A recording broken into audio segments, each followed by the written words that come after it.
A sloppy Joe Impossible Pie?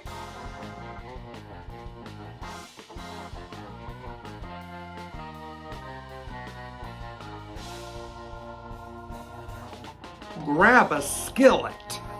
Start by cooking a pound of ground beef with a chopped onion and a chopped green pepper, and a little salt and pepper, and a little smoked paprika, 3 tablespoons of ketchup, and 2 tablespoons of barbecue sauce.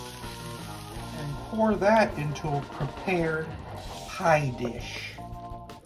In a separate bowl, you need 1/2 cup Bisquick, a cup of milk, and 2 eggs. Give it a whisk and pour that mixture on top. And this will get baked on 400 for about 25 to 30 minutes. Let sit for 5 minutes.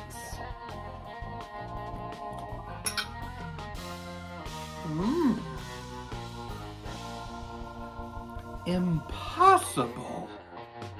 I saw a man on the beach yelling, "Help, shark, help!" I just laughed.